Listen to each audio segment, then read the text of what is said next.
Vejam, eu às vezes faço uma apresentação dos apresentadores e debatedores, mas como a Paula e o Pedro, é desnecessário fazer essa apresentação. Só queria dizer, Paula, que como eu sou responsável aqui pelo seminário, eu recebo o material antes, posso estudar um pouco antes, e vou dizer para você, aprendi muito, me senti muito desatualizada por não saber dessas coisas antes. Muito obrigado, Paula. Vai ser uma aula também para nós. Obrigado, Pedro. Imagina, obrigada aqui pelo convite, está aqui, uma satisfação. Eu sempre que eu consigo, eu acompanho o seminário também da FIP, é bem no horário do inglês do meu filho, mas é uma satisfação estar aqui também com vários professores meus, né? Hoje eu sou professora aqui, mas também fui aluna, e pessoas famosas, que tem o Marcão, né? Isso. Então, o que eu vou falar hoje, né, dessa revolução empírica na economia, na verdade, é um material derivado da minha aula de erudição do concurso de titular. Eu falei sobre esse assunto, né? E a ideia aqui é mostrar como que as análises empíricas, né, as análises aplicadas, mudaram na economia nos últimos 20 anos. Então, eu tento trazer uma linha do tempo, do que aconteceu e quais são esses métodos novos que entraram nessa literatura empírica. Essa que é a ideia, né? Eu coloquei aqui uma agenda rapidinho, então eu vou começar falando um pouquinho o que é esse conceito de revolução empírica na economia, e eu construí essa linha do tempo, né, usando vários materiais, vendo palestras dos nobres, lendo alguns papers. Então, é uma linha do tempo que eu fiz aqui mesmo sobre essas evoluções. E aí eu trago um pouquinho de formalização, né, dessa abordagem nova de causalidade que culminou em todos esses novos métodos, e aí eu vou falar um pouquinho dos métodos bem rapidinho. Eu dou esse curso também aqui na pós-graduação, é um curso de um bimestre, né? Então é um compiladão também do meu curso. Então vamos lá, por que a gente chama de revolução empírica na economia, né? Então aqui eu trago, deixa eu só mover essa aqui para cá, pronto. Eu trago aqui, né, tem esse paper do English e Pischke que deram esse nome, né, da revolução de credibilidade ou revolução empírica na economia. E eles colocam nesse paper que foram duas mudanças importantes que aconteceram ao longo das últimas décadas que trazem esse conceito de revolução, né? A primeira é o que a gente chama da abordagem de forma reduzida. Então, essa abordagem de forma reduzida, que eu vou trazer aqui alguns elementos formais, né, para trazer para vocês, é uma abordagem para se responder a perguntas, né, de impacto, né, quanto que X impacta Y, de forma mais direta, né? Então, quando a gente pensa numa abordagem mais estrutural, a gente pensa nessa modelagem de todas as escolhas que estão ali por trás, e essa abordagem de forma reduzida, que começou a ser desenvolvida na estatística, ela foi emprestada ali na economia, e a economia acabou dando muitas contribuições ali para essa forma de enxergar essa avaliação de impacto aí de um X em Y, né? Então, é uma nova abordagem, mas para responder as mesmas perguntas que a gente tem em economia. E essa nova abordagem, ela traz, né, a utilização aí do que a gente chama dos experimentos em economia, os experimentos aleatórios em economia e experimentos naturais. Então, meu objetivo aqui é nessa hora, no final, né, quem não estiver familiarizado com esses conceitos, que fiquem familiarizados.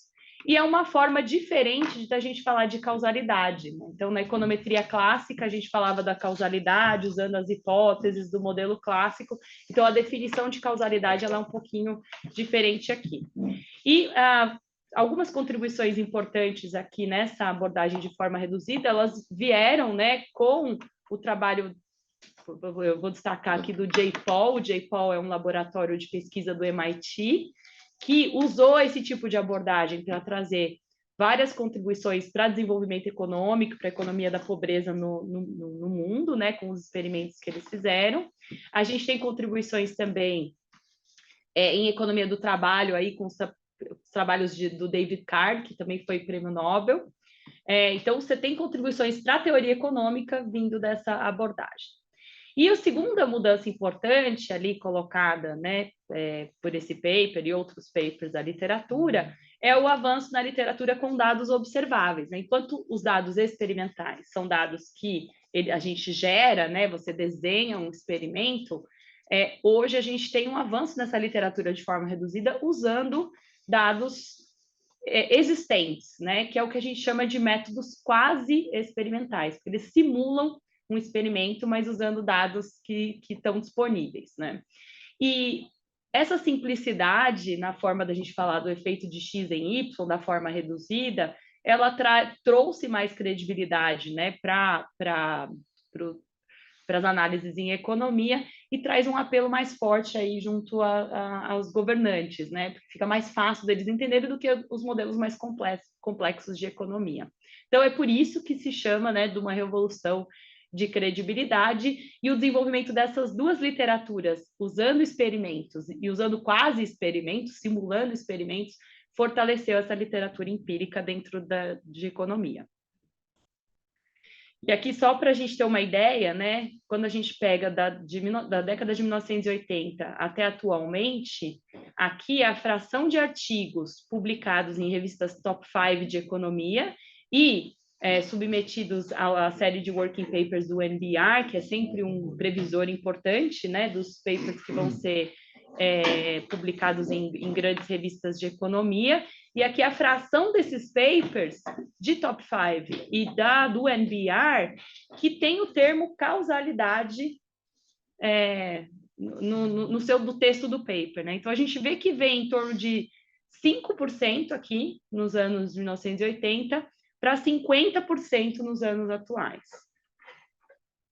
Quando a gente olha só para a parte de experimentos, né, essa mesma fração de papers, top 5 e do NBR, a gente vê também um aumento recente ali, né, nos últimos 15, 20 anos, da fração de papers na série de working papers, usando o termo de experimentos, usando experimentos, e a gente tem também o Prêmio Nobel de Economia de 2019, né, para o Banerjee, para a Duflo e para o Kremer, por conta das suas contribuições usando experimentos para a redução da pobreza, né?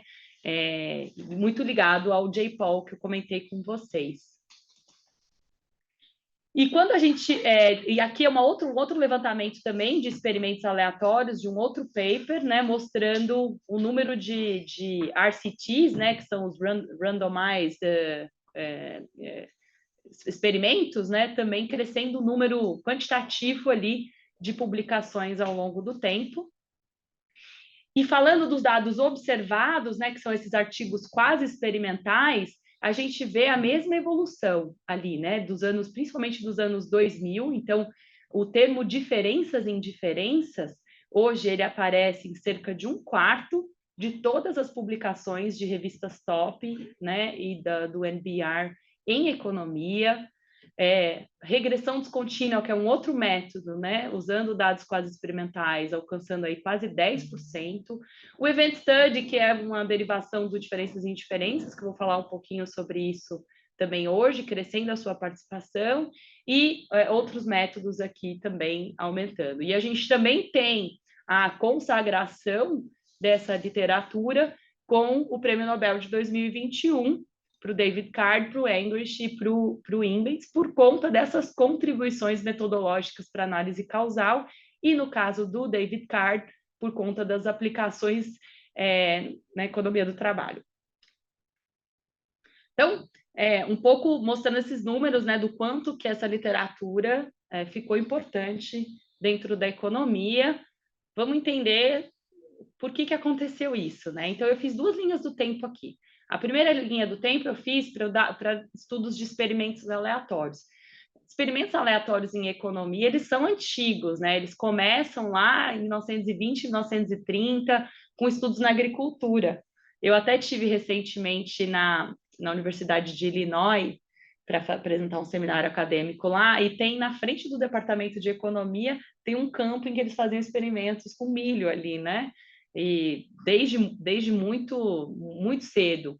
Então, você tem um começo de estudo de experimentos ali, testando fertilizantes, testando produtividade agrícola, mas essa literatura começa a ganhar mais importância na medicina. Então, em 1962, o Congresso americano adota experimentos para análise de novos medicamentos e 14 anos depois, o Brasil também adota, não com esse nome de experimentos, né? No Brasil, a gente chama mais de ensaios clínicos, mas para testar a eficácia de medicamentos.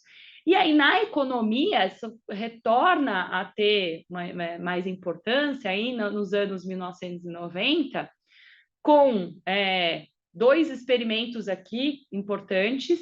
Um é esse paper de 1994, testando o uso de vermífugos em crianças na África, e em 97, testando o programa de transferência de renda no México. Então, o programa de transferência de renda no México, ele foi testado via experimento antes dele ser universalizado, né? E aí, em 2003, a gente tem a criação do J-POL, que é esse laboratório de pesquisa dentro do MIT, que começa, então, a levantar recursos e a estimular o desenvolvimento não só dessa literatura, mas de experimentos também, né, que culminou em 2019 aqui com o Prêmio Nobel, né, de seus principais participantes aí desse laboratório de pesquisa. No caso dos dados observados, né, que é esse outro mundo, então não o mundo experimental, eu dividi essa linha do tempo em dois, porque a gente tem muito mais coisa para falar aqui, né? Primeiro, a primeira aplicação do método de diferenças e indiferenças, que a gente viu que é o método mais prevalente aqui, né, na literatura, ele foi aplicado pela primeira vez na Inglaterra em 1850, 1860, com esse pesquisador John Snow, e ele usou o método de diferenças e indiferenças para descobrir que a cólera, que era até então, eles achavam que ela era transmitida pelo ar, para mostrar que ela era transmitida pela água. E como é que ele fez isso? Ele ficou observando a epidemia de cólera que teve em Londres e mapeando os casos. E aí, de repente, começou a não ter caso em alguns blocos, muito perto de outros blocos, né? E ele descobriu que o fornecimento de água daquela região que tinham diminuído os casos tinha mudado para uma parte mais alta que tinha uma água mais limpa.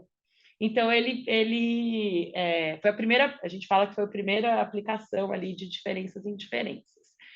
Outro desenvolvimento teórico importante foi aí de 1920 a 1940, que é o descobrimento de variáveis instrumentais ali, que veio principalmente olhando para as equações de oferta e demanda, né? Então, de equações simultâneas, então o desenvolvimento ali de você ter um deslocador de oferta para conseguir identificar a demanda. Então, a gente tem essa literatura no começo do século passado, também trazendo variáveis instrumentais, que vai ser muito importante aqui para os métodos que a gente vai discutir. E aí, nas décadas de 1960 a 1970, a gente tem o pessoal da estatística montando esse modelo de forma reduzida, que é o que a gente chama de modelo de resultados potenciais. Então, eles desenvolveram essa teoria que mais à frente vai ser usada pelos economistas para desenvolver os seus métodos. Mas antes disso ser mais disseminado na economia, na década de 1980, a gente tem um grande descrédito nas análises empíricas em economia. E aí eu destaco aqui esses dois papers, né, da American Economic Review, um de 83, o outro de 86, mostrando aqui, né, então o Edward Leamer, que é um economista bastante proeminente aqui, mostrando que quase ninguém levava a sério análises de dado e economia, né? Então, assim, né, mostrando total descrédito aqui no uso de dados.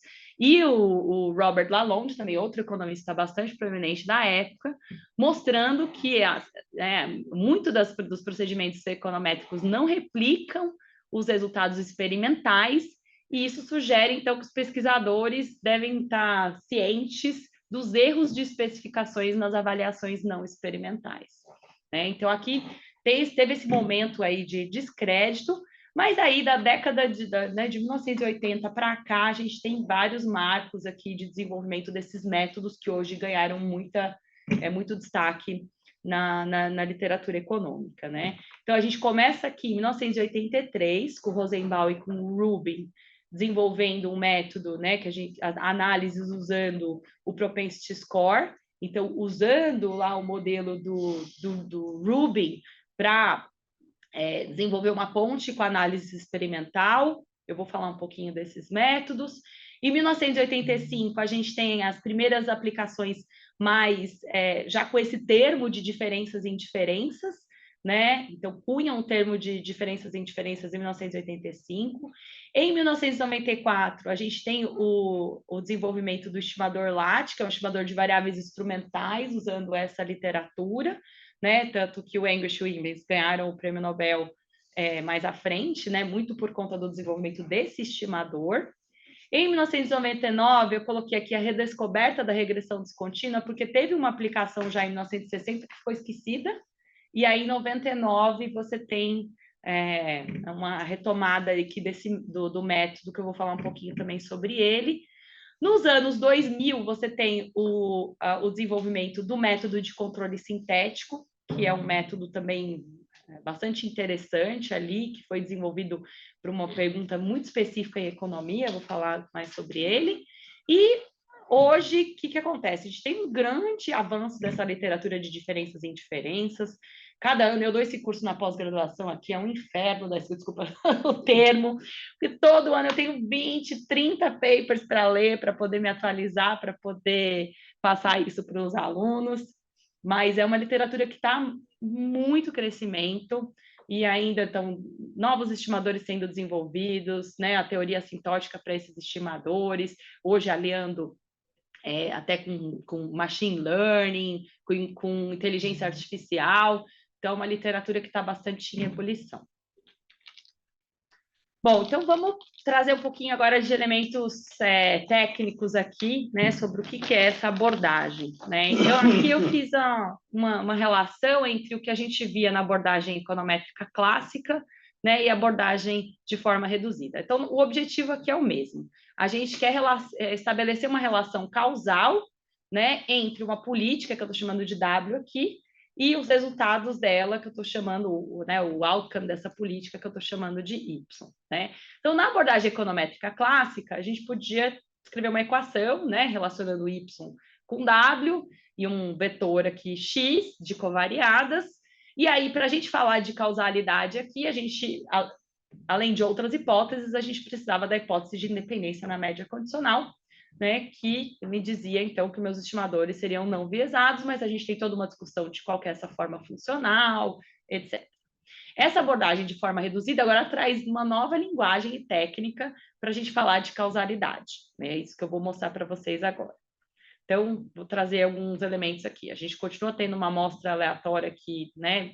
Vamos supor, de indivíduos, né?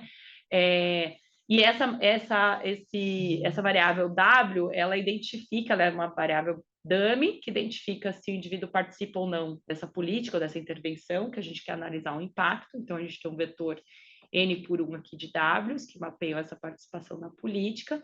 E a gente pode contar aqui quantos participantes são tratados, né, participam, e quantos não participam, ou são não tratados, ou são do grupo de controle, tá? E vou chamar de X aqui um vetor de covariadas. Então, agora a gente vai definir esse conceito de resultado potencial. Então, o resultado potencial, ele é uma função desse WI. Então, o YI1 é o resultado potencial quando o WI é igual a 1, ou seja, quando o indivíduo participa da política. E o YI0 vai ser o resultado potencial se o indivíduo não participa da política ou da intervenção. E aí, o que é o efeito, então, da intervenção para o indivíduo I? É a comparação desses dois resultados, né? Então, o resultado dele participando da política menos o que seria o outcome dele se ele não participasse da política, tá? Então, o nosso conceito, a definição de causalidade agora vai ser essa daqui, né? Então, o efeito causal de uma intervenção, cuja participação é definida por W, ele vai ser dado por a diferença entre esses resultados potenciais. Então, notem aqui que a definição de causalidade ela não depende de forma funcional, e a gente não está falando nada ainda sobre a hipótese de independência na média condicional, né? Mas a gente tem um problema muito sério aqui, que é um desses resultados nunca é observado, né? Ou a gente observa o resultado, se o indivíduo participa da política, a gente observa esse resultado, se o indivíduo não participa da política, a gente observa esse resultado, né? Aí eu sempre faço essa relação, quando eu estou lecionando esse curso, dizendo qual que é o efeito de você tomar uma aspirina para dor de cabeça, né? O ideal seria você não tomar, observar a sua dor, e tomar e observar a sua dor e comparar. Mas é impossível isso, porque ou você vai tomar ou você não vai tomar. Então, um conceito teórico. Então, o que a gente vai fazer exaustivamente com todos esses métodos? É encontrar um estimador para esse resultado não observado, que é o que a gente chama de contrafactual. Então, o que teria sido de mim se eu não tivesse tomado a aspirina, né? O que teria sido do tratamento se ele não tivesse sido tratado, tá? Então, todos os métodos que a gente vai discutir aqui, a ideia é como que a gente vai estimar esse contrafactual da melhor maneira.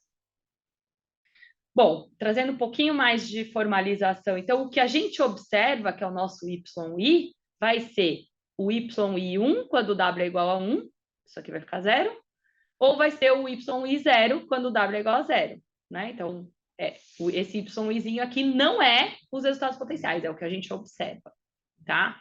E essa ideia de contrafactual ou de resultados não observados, ela não é nova na economia, né? Já no caso, a gente não observa todas as escolhas de demanda de um consumidor a todos os preços. A gente observa um equilíbrio, mas a gente estima a função de demanda, né? E a mesma coisa a função de produção. A gente não observa todos os pares possíveis de uso de insumos aqui. A gente observa, então, não é uma ideia não é uma ideia nova na economia, né? E a gente diz, então, que esse Y observado, ele está ligado à manipulação que ocorreu aqui. O que é a manipulação que ocorreu aqui? Foi a intervenção, né? Então, esse conceito de forma reduzida, que é um conceito que a gente emprestou, né, da estatística, ele separa o que é, né, esse modelo de resultados potenciais, essa definição de causalidade, do mecanismo de seleção. Então, a gente precisa agora entender qual foi essa manipulação, como que as pessoas foram escolhidas para... Fui eu que escolhi tomar um remédio? Ou alguém escolheu para mim, né? Fui eu que escolhi fazer um treinamento da empresa ou foi a empresa que me escolheu para fazer? A gente entender essa escolha, essa manipulação vai ser super importante para a gente definir o que a gente vai fazer aqui, né? Que método que a gente vai usar. E isso é o que a gente fala que é entender o mecanismo de seleção, né? Ou a autoseleção do programa. E a grande questão aqui é que em experimentos aleatórios, esse problema de seleção, ele é totalmente controlado pelo pesquisador, você sorteia. Então, o fato dessa seleção ser aleatória vai facilitar muito o nosso trabalho, né? Eu vou discutir um pouquinho mais isso. Então, a gente entender esse mecanismo de seleção vai ser super importante para a gente definir e a gente... essa definição mais formal do mecanismo de seleção diz que se ele é regular, né, ou seja, o indivíduo ele só depende das suas características, a gente não tem nenhum tipo de influência de rede aqui, né? Então eu não estou influenciando o Zé Paulo a nada, que ele faz o que ele quiser, né? A gente tem que ter todas as unidades, elas têm que ter uma probabilidade não nula de serem tratadas, então ninguém pode ser excluído, que não vai ser o caso, por exemplo, quando a gente está falando de efeito, qual que é o efeito do diploma da USP no mercado de trabalho dos estudantes daqui? Você tem uma nota de corte ali. abaixo da nota de corte, todo mundo tem probabilidade nula, né? Olhando de forma estática o problema a ser tratado. Então, esse, por exemplo, é um caso que já não assume essa propriedade aqui. E a seleção para o tratamento não pode depender do resultado potencial, e a gente pode controlar por X também. O que significa isso? E se eu sou uma empresa que eu quero oferecer um treinamento para os meus funcionários, eu não posso, não vai ser um mecanismo de seleção regular se eu escolho as pessoas que têm pior produtividade para fazer o treinamento. Ou se eu estou medindo produtividade, né? Ou se eu sou uma pessoa daquela empresa que posso escolher se eu vou fazer o treinamento ou não, não pode ser que as pessoas mais produtivas resolvam fazer o treinamento. Tá? Então, a escolha não pode depender do resultado potencial. Se depender do resultado potencial, aí a gente não tem um mecanismo de seleção regular, a gente tem que migrar para outros métodos. Tá? Em experimentos aleatórios, essas 3 propriedades valem. Então, a gente diz que o tratamento, o nosso W aqui, né? A seleção para o tratamento, ela é independente dos resultados potenciais. Né? E quando a gente tem a seleção para o tratamento ou para a intervenção acontecendo em variáveis que a gente observa, a gente pode, então, controlar por essas características. Então, eu sei que as pessoas com menos filhos vão fazer mais esse treinamento. Então, eu posso comparar pessoas que participaram e que não participaram, que têm o mesmo número de filhos, se essa é uma variável importante que seleciona para o tratamento. Que isso é o que a gente chama de hipótese de independência condicional. Então, pode ser que, mesmo, né, se eu conheço essas características, que não são o Y, são outras características, que afetam a seleção para o tratamento, eu posso condicionar nessas características, que eu tenho a hipótese de independência condicional e eu observo essas propriedades aqui. Tá? Isso vai ser muito importante para a gente definir se a gente vai para um mundo de análise de regressão ou se a gente vai para esse mundo de seleção em outras variáveis não observadas. Bom, e aí eu mostrei para vocês a definição de causalidade, né, que é uma definição para cada indivíduo, que a gente não conhece, a gente precisa de toda a distribuição dos indivíduos aqui. Então, em geral, a gente avalia esse efeito na média. Né? Qual que é o efeito médio do tratamento? A gente tira a esperança condicional aqui, a gente tem esse tal, que é o efeito médio do tratamento. Mas, em geral, a gente está interessado no efeito médio do tratamento para quem participou da política. Né? A gente quer saber o que mudou na vida dos beneficiários da política. Então, a gente está olhando para esse ATT, que é essa esperança condicional ao grupo que recebeu o tratamento. Tá? Mas a gente também pode calcular o efeito médio sobre os não tratados e calcular o efeito não só na média, mas em quantis. Né? Então, aqui, quando a gente trabalha na esperança condicional, a gente está olhando só o efeito médio, mas a gente pode olhar esse efeito em quantis diferentes também. Então, a gente pode usar essa abordagem ou também condicionar a X, né? Quando a gente tem seleção em variáveis que a gente observa, a gente pode calcular todas essas médias aqui condicionais a X também. Tá? Mas, em geral, a gente está interessado nesse efeito aqui. Bom, e aqui é um pouco para a gente entender, né? Então, o que a gente observa, o efeito médio que a gente observa é o quê? É a média do Y, do resultado de quem participou do tratamento para o grupo que participou, e a gente observa o resultado de não tratamento para o grupo que não participou. Né? Como é que a gente chega nesse efeito aqui, que é o que a gente quer, que é a diferença para quem participou? A gente pode somar e subtrair aqui a esperança do Y de não participação, né? Qual que seria o resultado de não participação para o grupo de tratamento? É isso que eu quero entender. A gente não observa esse resultado, mas a gente está fazendo aqui uma derivação teórica. Então, quando a gente soma e subtrai esse termo, joga esse negativo para cá e joga esse positivo para cá, a gente tem o ATT. Então, isso aqui é o que a gente observa. Então, o que a gente vai observar na prática? A gente vai observar esse efeito médio sobre os tratados, que é o que a gente quer, mas a gente tem esse termo aqui, e esse termo é o que a gente chama de viés de seleção. O que significa isso? É a diferença intrínseca que tem entre os grupos, mesmo sem eles participarem do tratamento. Então, aqui é a média de resultado, né? O resultado de não participação de tratamento para o grupo que não participou, E essa aqui é a média do resultado de não participação do tratamento para o grupo que participou. Então, isso a gente chama que é uma heterogeneidade que já existia antes do tratamento, porque eles já são diferentes. Isso aqui é o que a gente chama de viés de seleção.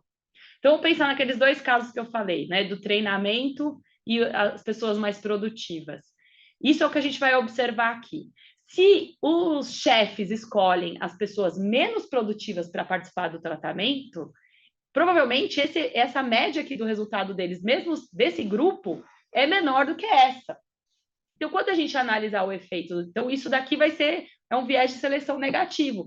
Mesmo que eu tenha um efeito positivo do treinamento, pode ser que eu não encontre que aqui seja negativo e que eles se anulem. E aí eu vou dizer que o tratamento não teve, o treinamento não teve, não foi efetivo. Mas não, existe um viés de seleção negativo aqui. Agora, se as pessoas mais produtivas se autoselecionam para participar, provavelmente essa média do resultado deles, mesmo sem participar do tratamento, já seria maior do que a média do grupo que não participou. Então, eu tenho aqui um viés de seleção positivo. Se eu for olhar a média observada, eu vou achar o efeito enorme do treinamento, mas não é só o efeito do treinamento. Tem uma parte que é o viés de seleção, que essas pessoas já eram mais produtivas. Então, você vê que para o mesmo problema, a depender do mecanismo de seleção, a gente pode ter resultados diferentes. Então, é muito importante a gente entender esse viés de seleção. Agora, o que acontece no caso de experimentos aleatórios? No caso de experimentos aleatórios, como a gente sorteia quem participa e quem não participa, isso aqui vai ser 0. Então, basta a gente comparar. Se a gente comparar o resultado que a gente tem, a gente vai ter exatamente esse ATT, né? Que isso é o nosso resultado observado. E no caso de seleção em variáveis observadas, quando a gente condiciona isso em X, a gente também consegue eliminar o viés de seleção condicional a X. Tá? Então, vai ser super importante a gente entender como que é o procedimento de seleção para a gente definir qual é o método que a gente vai usar. Se a seleção é aleatória, experimentos aleatórios, basta comparar as médias. Se a seleção é dada em variáveis que a gente observa, a gente pode calcular essas médias usando uma análise de regressão ou uma análise de propensity score, que eu vou falar um pouquinho sobre elas. Agora, se eu não observo as variáveis que geram a seleção, a gente tem outras estratégias aqui que vão depender do tipo de dado que a gente tem e do tipo, né, não só do tipo de dado, mas também do tipo de variação que a gente vai conseguir observar. Então, vamos lá. Agora eu vou explorar um pouquinho de cada um desses métodos, tá? Como é que eu estou de tempo? É super rígido, 1 hora? Não, você tem todo o tempo que você quiser. É porque eu falo muito. Não, mas de uma forma reduzida, de uma forma mais intuitiva. Ela é intuitiva porque você está, né? Ao invés de ter que calcular o equilíbrio de mercado, né? Otimizar, você está falando, bom, será que W afeta Y? Essa é uma pergunta mais simples, né? Por isso que eu falei que no começo que para policy makers esse tipo de abordagem, esse tipo de estudo tem um apelo mais prático ali, né? Bom, isso afeta aí? Afeta. Eu fazia as aulas de macro, tinha um participante que era auxiliar de ensino. Você dizia que eu coloquei, Luiz, eu coloquei na forma mais intuitiva. Eu falei, não, né? Agora eu entendi. Aí ele passou a dar, os alunos passaram a gostar da estrutura. Então, tem esse apelo, né? Um pouco mais direto e é isso, tem ganhado essa importância dentro da literatura empírica de economia, né? Por isso que a gente chama de revolução, porque realmente é muito impressionante quando a gente vê aqueles números, né? Bom, mas aí no caso dos experimentos aleatórios, né? O grande problema dessa análise causal é a gente encontrar um grupo de controle que seja o contrafactual do tratado, que a gente viu ali na definição de causalidade que eu coloquei aqui, né? Então, o método de aleatorização, ao aleatorizar esses indivíduos, ele deixa esse mecanismo de seleção aleatório e por isso que ele é chamado de regra de ouro para a gente inferir causalidade, porque ele resolve aquele viés de seleção que a gente viu de uma forma muito simples. Aqui, só para a gente ter uma ideia, cada bolinha dessa são os experimentos financiados pelo J-POL no mundo todo. É muito impressionante. Você vê que tem uma concentração maior na Índia e na África, né? O Banerjee, que é um dos grandes diretores, que foi o prêmio Nobel, ele é indiano, e a gente tem pouca coisa no Brasil ainda. O escritório do J. Paul no Brasil, ele fica no INSPER, aqui, e ele tem um foco mais em mercado de trabalho, né? Mas a gente vê aqui, cada corzinha são experimentos de uma área específica. Bom, então os experimentos aleatórios, né? O que a gente chama, a nossa hipótese de identificação aqui é que o mecanismo de seleção é independente dos resultados potenciais. A gente sabe que o nosso efeito causal aqui vai ser a simples comparação entre os resultados, porque a gente elimina aquele viés de seleção, e do ponto de vista prático mesmo, o tal chapéu, o estimador, vai ser a média simples, né? A média simples dos tratados menos a média simples dos controles, de forma muito simples. Então, é muito simples e tem esse apelo, né, de identificação de causalidade muito forte. Mas quais são os problemas? A gente pode ter problema de implementação. Você sorteia e as pessoas não aparecem, né? Então, você sorteia vagas numa creche modelo e os pais não levam as crianças nessa creche. Você tem que convencer os administradores, eles têm que convencer o governo da importância de você sortear, né? Isso é uma questão também importante. A gente pode ter o que a gente chama de atrito. Atrito é a gente sorteou, as pessoas foram lá, participaram da intervenção, do tratamento, melhoraram tanto de vida que se mudaram. E a gente perdeu elas. E a gente perdeu pessoas muito produtivas ali, ou que tiveram uma melhora muito significativa no IPS. Quão importante é esse problema? Tem uma questão também, que é a generalização dos resultados, que a gente chama de validade externa, que é, bom, quando a gente está fazendo experimento, como o experimento lá do México, do Programa de Transferência de Renda do México, ele foi feito ali em algumas comunidades específicas. Será que é o mesmo resultado para a população do México em geral? Né? Quando a gente está falando de experimentos, a gente está fazendo experimentos mais locais. Será que os experimentos ali com vermífugo na África são, de um país, no Quênia, são extensíveis a outros países da África? A gente também tem questões éticas aqui. Bom, você vai dar renda para algumas pessoas antes de dar para outras, né? É uma questão ética importante quando a gente está falando de experimentos sociais, né? O custo também é bastante elevado, porque você tem que sortear, você tem que ir a campo, você tem que levantar informações. Toma tempo, dinheiro, né? O J. Paul é muito rico. E tem a questão também de externalidades e contágio. No caso do vermífugo, esse paper que eu falei para vocês, ele foi super polêmico depois, porque o que aconteceu? Ele sorteou ali as crianças que iam receber vermífugo, as outras não, só que o fato de algumas crianças receberem o vermífugo faz com que elas não transmitam a doença para as crianças que não tinham tomado. Então, você reduziu as doenças infecciosas no grupo de tratamento e reduziu no grupo de controle também. Então, você achou um efeito menor do que o efeito verdadeiro, né?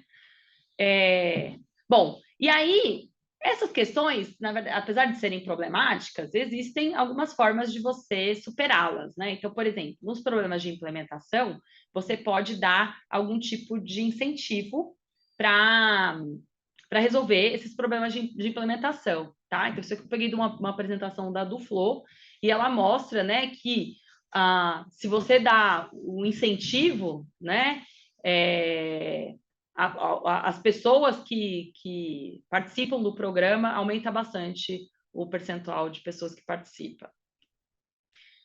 A questão de validade externa, né? Aqui é uma comparação, é um paper de 2015 aqui do Banerjee e coautores, né, em que eles comparam o mesmo RCT, a mesma intervenção, que era, né, um suporte, visitas, treinamentos para as pessoas melhorarem de vida, e eles olham o efeito aqui de curto prazo e de longo prazo em vários países, e a gente vê que o efeito ele se mantém. Então, para rebater essa questão de que, uma vez que você fez um experimento ali na Índia, não vale para outros países. Então, eles pegam o mesmo experimento e comparam.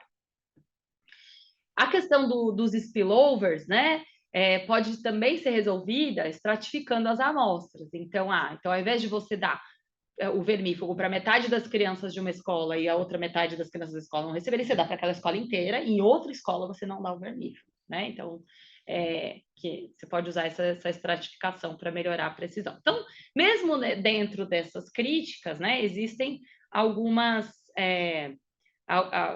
formas de você lidar com esse problema, né? Para além disso, você também tem que entender precisamente o que você tem que medir antes da intervenção, porque qualquer mudança de ideia que você tem, né, isso causa muito custo. Você tem que ter uma amostra suficiente para garantir que você tenha poder para medir os efeitos. A gente sabe que é uma diferença de médias ali, mas você precisa ter um N suficiente para aquela população, né?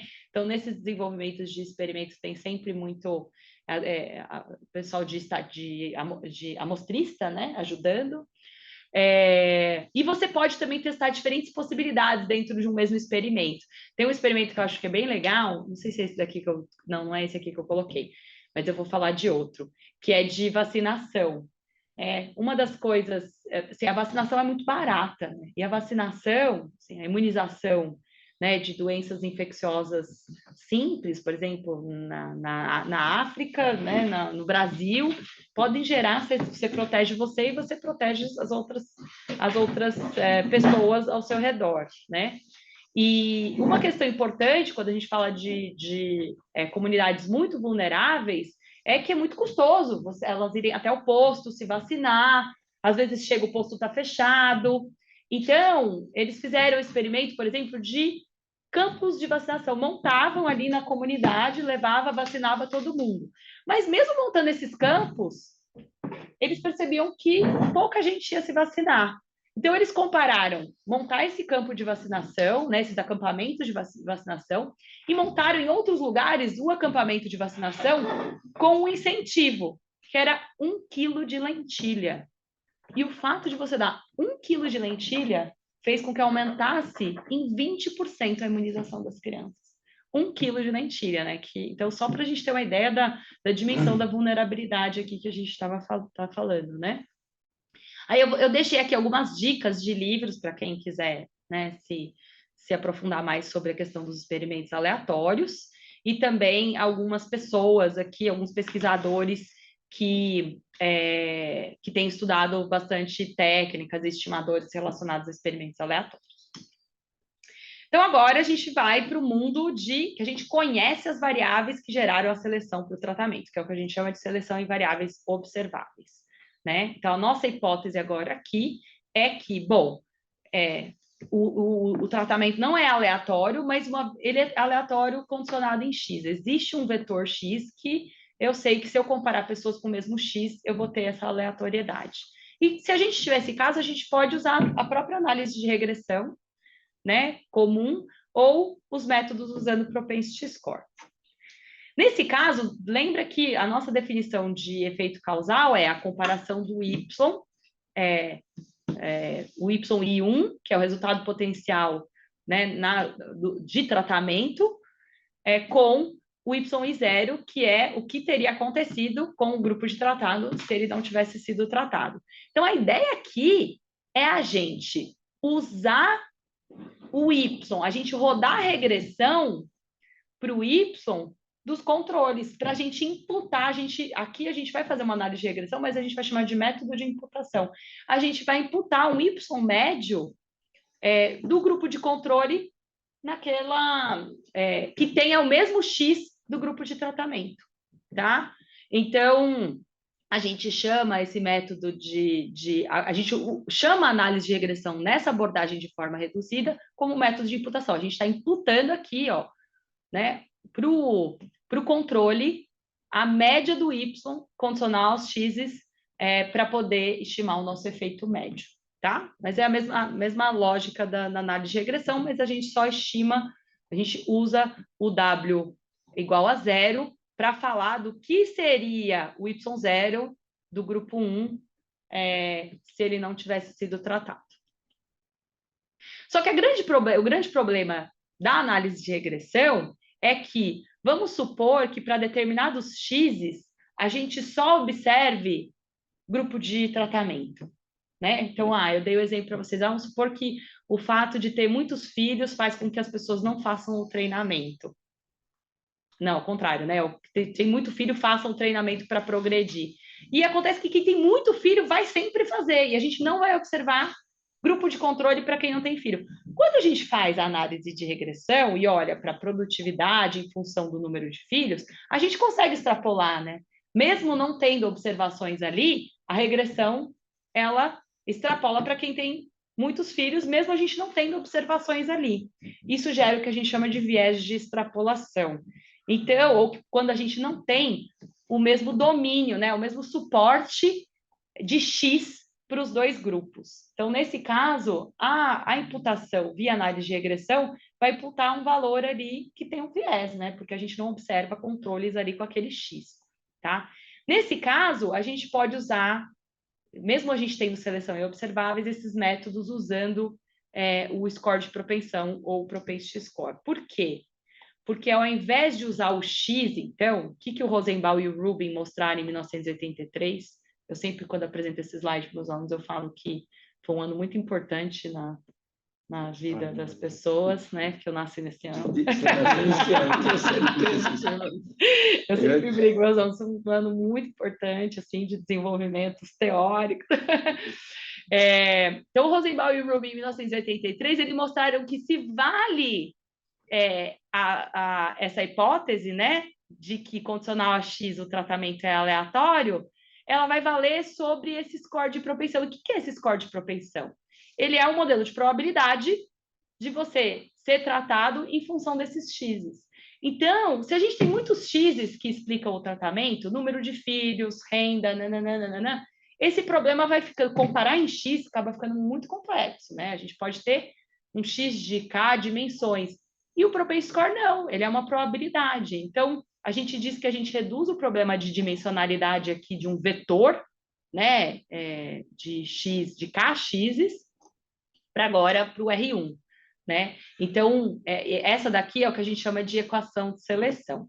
Mas vale a gente notar também que, apesar do Rosenbaum e do Rubin também terem falado dessa equação de seleção, o Heckman também trabalhou esse conceito de equação de seleção, mais ou menos na mesma época, mas de uma forma estrutural, não na forma reduzida, tá? Ganhou o prêmio Nobel. E ganhou o prêmio Nobel, né? Bom, então aqui, para a gente poder, qual que é a ideia do propensity score? A gente ainda tem seleção nas observáveis e o propensity score ele vai balancear. Então, indivíduos que têm o mesmo propensity score, eles têm a mesma distribuição de X. Então, agora, ao invés da gente se apoiar no X, que pode ter esse problema de extrapolação, a gente se apoia no propensity score. Ao invés de calcular em X essas médias, a gente calcula no propensity score. E aí tem várias técnicas usando o propensity score, né? A mais famosa é o propensity score matching, que como é que a gente calcula aqui, né, os efeitos? Lembra do problema do contrafactual? A gente precisa achar o contrafactual do tratado. A gente acha com base, a gente pareia todos os tratados com controles que tenham um propensity score muito parecido. E aí tem várias técnicas para a gente falar do que é muito parecido, vários critérios de distância, etc. Tá? Eu não vou entrar em detalhes de todos esses métodos, mas também, se vocês quiserem, eu tenho mais material sobre isso, para quem se interessar. Bom, e agora a gente vai para um outro mundo, que é o mundo, bom, a gente não observa as variáveis que geram essa seleção, né? São outras variáveis. Não é o número de filhos que define quem vai participar do treinamento ou não, é a aptidão da pessoa, a habilidade da pessoa, a ambição da pessoa, e a gente não observa essa ambição da pessoa. Então, aí a gente tem um outro mundo de métodos, e a gente tem que entender muito bem quais são as características dessa seleção para a gente poder propor esses métodos. Que tipo de dado a gente tem? A gente tem dados antes e depois da política, do tratamento? A gente tem dados individuais ou agregados? Teve alguma coisa que estimulou a participação nessa política ou não? Né?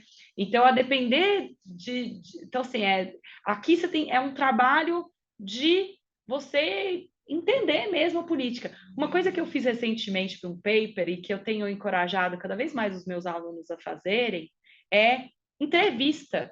A gente foi entrevistar, eu fiz a avaliação de impacto daquele programa Proconv, que é um programa de emissões veiculares, que é de 1988, e a gente foi entrevistar os engenheiros, e foi super importante, a gente entendeu,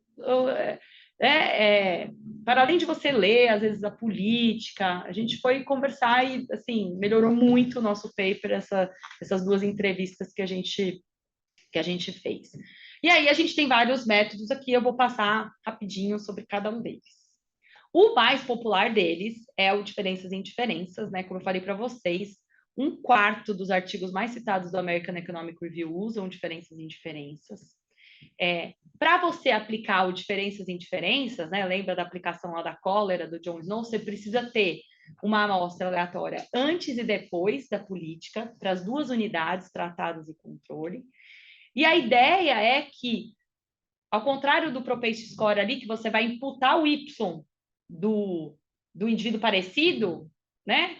Aqui não. Aqui eles podem ser diferentes. Os tratados podem ser diferentes do grupo de controle. O importante é que eles tenham uma evolução parecida ao longo do tempo igual, né? Que é o que a gente chama da hipótese de tendências paralelas, tá? Então, aqui, o modelo de diferenças e indiferenças, além de permitir que a seleção do tratamento ocorra em observáveis, ela também pode ocorrer em não observáveis, que são os efeitos fixos aqui. Ou seja, se as pessoas mais ambiciosas agora decidem fazer o treinamento, se esse nível de ambição ele é constante no tempo, a gente consegue controlar por isso nesse método. Então, é uma grande contribuição aqui já a esses métodos que a gente vem discutindo até agora. Então, o grupo de controle de tratamento, eles são diferentes desde sempre, e isso tudo bem, né? Contanto que essas diferenças sejam constantes no tempo, tá? E a ideia aqui, então, né, se a gente pensar que antes do tratamento, o Y médio dos tratados é 1.000 e o dos controles é 850. Eles são diferentes já, né? Só que outras coisas para além do tratamento ocorrem ao longo do tempo que fazem com que o controle também aumente o Y dele, né? De 850 para 900. Só que o dos tratados aumentou mais. Então, a ideia é que a gente tirar essa diferença do tempo, né? Que aumentou 50 dos controles e o dos tratados aumentou 100, e o efeito, então, do tratamento, tirando o efeito temporal e tirando a diferença que existe já entre os dois, vai ser essa diferença do 100 para 50, que vai ser o 50. Que visualmente é a mesma coisa que a gente olhar esse gráfico aqui, né? Então, o controle também está evoluindo ao longo do tempo, porque ele também está sendo impactado por outras coisas que não sejam a política, por questões conjunturais, etc. E a ideia da tendência paralela é que o contrafactual para o tratado é como se fosse essa trajetória paralela, porque ele deveria evoluir, se não tivesse o tratamento, ele evoluiria igualzinho os 50 aqui do controle, né? Só que o que aconteceu é que ele também foi tratado. Então, a gente compara, o contrafactual dele não é o Y do controle, como no propensity score, mas vai ser o Y do controle evoluindo no tempo. Então, esse vai ser a medida de impacto. Tá? E aí a gente pode estender para dados em painel aqui, né, que a gente observa os mesmos indivíduos ao longo do tempo, com efeitos fixos. Esse que é o modelo que a gente chama de two-way fixed effects, porque a gente tem dois efeitos fixos, efeito fixo no tempo, efeito fixo de indivíduo, né? E aí a gente tem duas hipóteses de identificação para a gente poder estimar esse efeito causal aqui da política, que é a hipótese de tendências paralelas, né? Que na ausência do tratamento, a diferença entre os dois é a mesma, então a diferença entre temporal deles é a mesma, que é aquele 50, né? E não antecipação, a gente não pode ter, o tratamento não pode ter efeito antes dele acontecer, as pessoas não podem se antecipar, eu sei que o Trump vai mudar o visto americano, eu vou me antecipar e eu fiz isso. Tá? E agora a hipótese de identificação aqui, ela pode ser condicional a X e condicional a esses efeitos fixos também, né? Então, a gente permite que não observadas, que sejam constantes no tempo, sejam controladas também. Isso aqui é uma aplicação que eu tenho de um paper que a gente avaliou um programa que chama Coordenador de Paz no Espírito Santo, né? Então, isso aqui é simplesmente a comparação da taxa de frequência em português e da taxa de reprovação ao longo do tempo, e a gente tinha dois grupos de tratamento. Um que o tratamento começou em 2012, que é o azulzinho aqui, eu sei que está meio ruim de ver, e o outro que começou o tratamento em 2013. Então, se a gente compara aqui o que começou em 2013, olha só como é que os grupos que foram tratados, eles já tinham menor frequência, eram grupos mais vulneráveis. A política escolheu escolas mais vulneráveis para fazer esse programa. E a gente consegue ver isso aqui, porque já tinha uma taxa menor de frequência e uma taxa maior de reprovação. E o que acontece com o grupo que foi tratado em 2013? Olha só, em 2012 aconteceu alguma coisa que diminuiu a frequência de todo mundo, então teve uma trajetória paralela, e aí em 2013, quando ele foi tratado, aumentou a taxa de frequência. Né? Então, essa é a ideia aqui de tendências paralelas que é importante a gente, que é uma hipótese de identificação importante.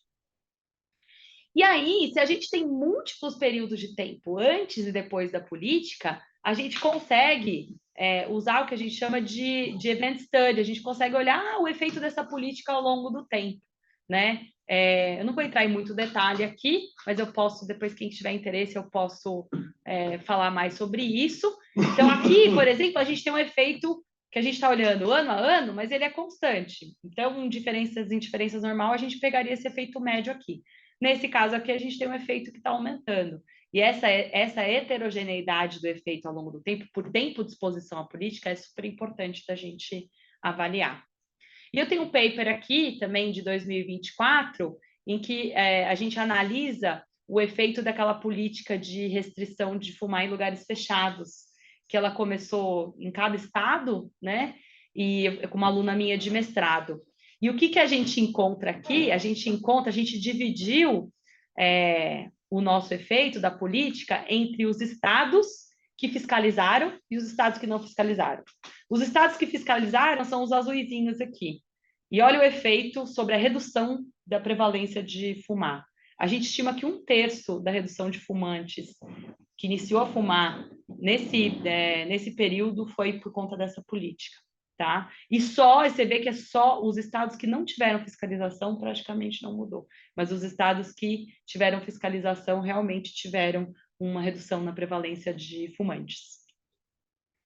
E agora, né, eu vou falar um pouquinho aqui dos desdobramentos dessa literatura de diferenças e indiferenças, que é quando a gente não tem o que a gente chama do tratamento homogêneo. A gente pode não ter o tratamento homogêneo de duas formas. Quando a gente tem o efeito mudando ao longo do tempo, mas isso o Event Study já lida muito bem, mas a gente pode ter também os tratados entrando no tratamento em diferentes períodos, né? Esse caso que eu falei para vocês, das restrições de fumar em lugares fechados, aconteceu isso, né? Aconteceu o quê? Alguns estados começaram antes, ou outra política que eu também já avaliei junto com um aluno meu de doutorado, que é a adoção de painéis solares. Os estados diminuíram o ICMS, cada um foi diminuindo em períodos diferentes.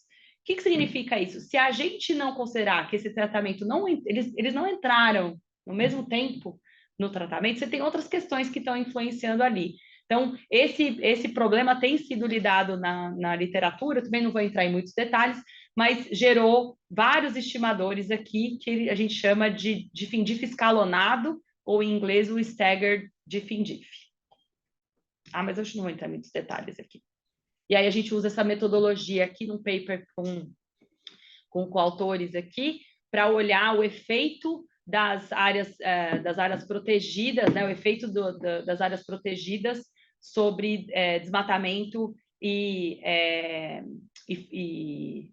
oh meu Deus, incêndios, né, olhando ao longo do tempo, porque o que acontece? As unidades de conservação, assim, né, elas também foram entrando, né, você vai tendo criação de unidades de conservação ao longo do tempo. Já estou quase acabando, tá? Deixa eu ver. Você está me vendo olhando? Oi? Celular aqui. Não, mas é que eu tinha 1 hora, mas acho que uns 5, 10 minutos eu termino. Tá bom. Tá? Fique à vontade.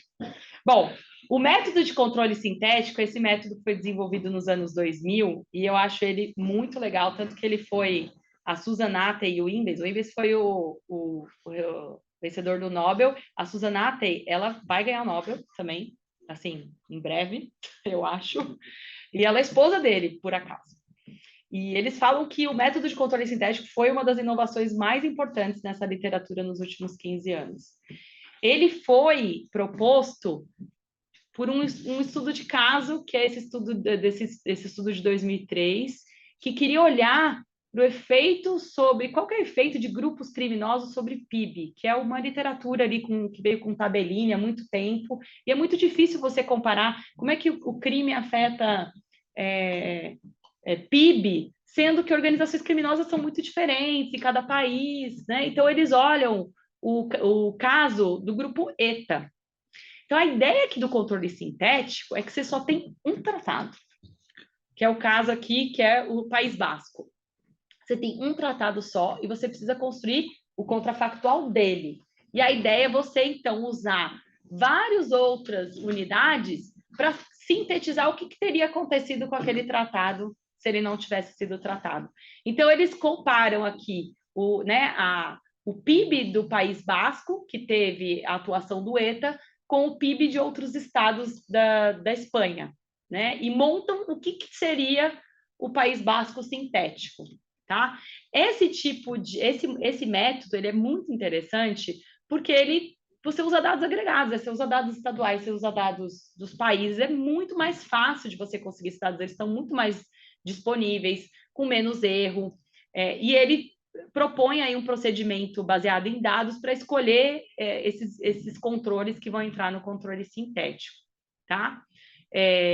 Aqui estão os detalhes técnicos, eu não vou entrar, eu vou mostrar uma aplicação que eu fiz, parecida, mas olhando para a entrada do Grupo Família do Norte em Manaus, né? Então, aqui a gente olha a taxa de homicídio por 100 mil habitantes em Manaus. Em 2007, você tem a formação do grupo, tá? Você vê que escalona a taxa de homicídio em Manaus e outras capitais fica mais ou menos constante o crescimento e aqui, né, o potencial grupo de controle, você tem um aumento, mas um aumento bem menor. Quando a gente aplica o método de controle sintético, o que foi em Manaus, tem que acontecer isso, a gente tem que replicar a trajetória de Manaus antes do tratamento, e aí a gente vê o que aconteceu com esse grupo no pós-tratamento. Então, essa diferença aqui é, por exemplo, o quanto que escalou a taxa de homicídio em Manaus por conta da entrada desse grupo. E aí a gente faz isso com PIB, essa é a trajetória normal, só comparando a média, e essa aplicando o método. Você vê que o PIB de Manaus decresceu muito do contrafactual dele. E a gente faz isso também para evasão, aumenta a evasão em Manaus, de homens, principalmente, né, na escola.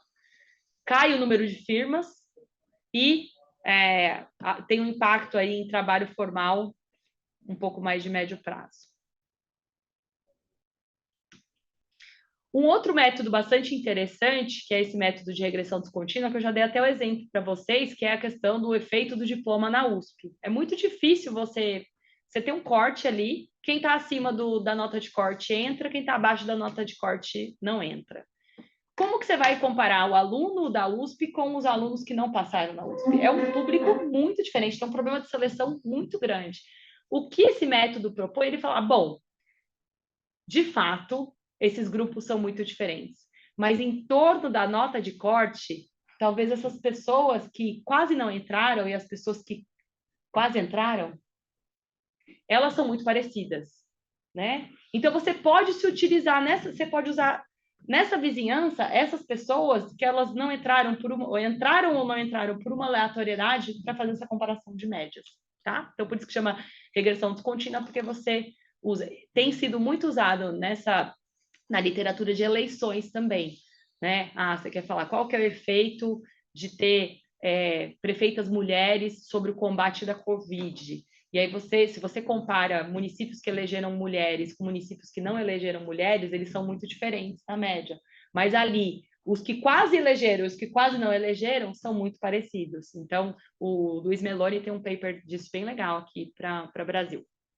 Tá? Então, a ideia é explorar essa questão na descontinuidade. E tem esse paper que eu gosto muito, que é do Thomas Fujiwara, que foi nosso aluno aqui, de 2015, que ele olha para o efeito da urna eletrônica sobre o tipo de gasto que os prefeitos fizeram. Então, o que aconteceu? a gente, em 94, né, que é esse verdinho aqui, esse é o percentual de participação nas eleições. Não tinha urna eletrônica, era tudo em papel. Então, você vê que os municípios com mais de 40 mil eleitores e menos, eles têm basicamente a mesma participação na eleição.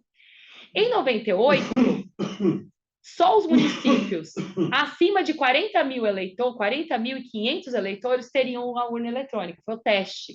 E olha o que aconteceu com a participação nas eleições. Aumentou muito com a urna eletrônica. Quando chega em 2002, é tudo eletrônico, a participação já não tem essa descontinuidade aqui, em torno dos 40.500. E ele mostra que, em 98, quem entrou aqui, esses eleitores que entraram, né, começaram a votar mais, eram eleitores mais vulneráveis, e isso fez com que esses prefeitos que foram eleitos aqui, eles investissem mais em programas sociais. Tá? Bem legal. Bom, é isso, assim, né? Tô tentando resumir tudo que eu falei, eu sei que foi muita coisa, mas essas inovações, né, desses métodos experimentais e quase experimentais, elas foram bem importantes para responder problemas de economia, né? Hoje elas estão na fronteira da análise empírica econômica. Tem essa questão da transparência né, e da simplicidade, que também ajudou no apelo de política pública, né? Mas tem contrapontos também, né? Essa ênfase na causalidade, na identificação, ela também faz com que a literatura esteja ignorando outros problemas que são mais difíceis de entender com essa abordagem, né? Eu peguei essa crítica aqui do Akerlof de 2020, por exemplo, com a previsão de crises financeiras, e apesar, né, de todo o apelo empírico aqui dessa literatura, eu sempre encorajo muito os meus alunos a também buscar explicações econômicas, né, aí na relação entre esses resultados, a ter um amparo aí da literatura econômica. É isso, gente. Paula, obrigada. Eu fiquei encantado com a sua apresentação. Avalio melhor no tamanho da minha ignorância. Mas, Pedro, você é de outra geração, por favor, você corrige para nós. Pode, obrigada. Obrigado, Paula. Assim, eu acho que a apresentação foi ótima, né? Eu anotei algumas coisas que eu vim aqui querendo ser, né? E eu acredito que a maior parte delas a Paula já cobriu de alguma forma. Mas eu vou falar de novo, porque afinal eu tenho que falar uma coisa. E a minha ideia aqui era fazer, não diria um contraponto, porque realmente eu acho que é inegável assim, a importância que esses métodos têm hoje em dia na economia. Mas fazer algumas qualificações que, quando eu comecei a trabalhar assim, de forma mais prática, né? E com certeza a Paula tem muito mais experiência trabalhando assim, em políticas públicas diretamente do que eu, né? Mas recentemente eu tenho trabalhado com alguns ministérios e com alguns governos que buscam aí querer avaliar, de certa forma, as políticas públicas que eles implementam, né? Eu tenho com a Fabiana aqui o Laboratório de Economia do Setor Público, a gente trabalha com isso, né? Com políticas públicas, né?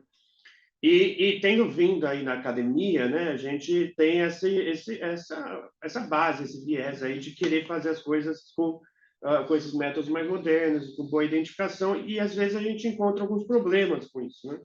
E foi isso que eu pensei em trazer aqui, essas qualificações, né? Então, como a Paula falou, né, o jeito mais, assim, o que a gente chama de padrão de ouro, né, na pesquisa empírica, né, seria o experimento aleatório, né, que hoje em dia é chamado também, às vezes, de RCT, né, que é Randomized Control Trial, né, que é simplesmente a mesma coisa, né, um experimento aleatório.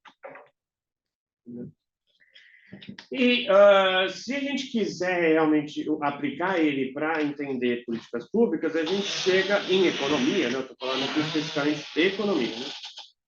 Com certeza não tem dificuldade nenhuma em fazer experimentos, mas assim, com certeza é um método predominante em, por exemplo, ciências médicas, isso não tem discussão. Mas se a gente quiser aplicar esse método em economia, a gente tem alguns problemas, né? Então, o mais óbvio assim, é o custo, né? Isso daí tem um custo grande, né? Isso a gente tem várias políticas públicas para ser analisadas, né? Começa a se tornar cada vez mais inviável a gente fazer isso para todos, né? Mas de forma mais conceitual, talvez mais importante, né? Tem outros dois problemas que eu queria trazer aqui, né? O primeiro, e ambos, como eu já falei, mencionados pela Paula, né? Primeiro problema é a questão de que a gente fala em economia, né, de equilíbrio geral, né? Que é essa ideia de que as pessoas numa sociedade interagem entre si, né? E o efeito de qualquer política pública, né? E pensando aqui de uma forma de políticas públicas assim mais do dia a dia, como, sei lá, um programa Bolsa Família, além do que geralmente a ECT são coisas um pouco menores, né? Por exemplo, o mais famoso, comum, né? Aquelas redes de proteção contra mosquito na África, né? Para diminuir a malária, etc.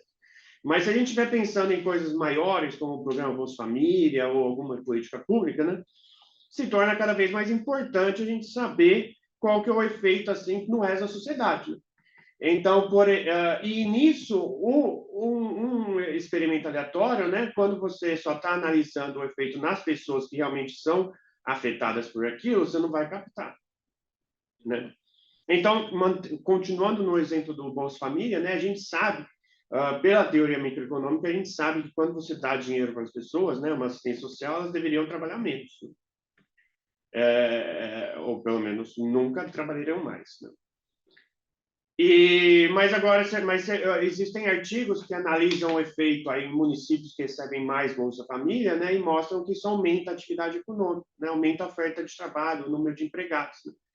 E isso é um efeito que você não captaria com o experimento, porque realmente, no ponto de vista individual, não, assim, a não ser que a nossa economia esteja errada, né? Mas a princípio você não deveria dar dinheiro para as pessoas elas trabalharem mais, né?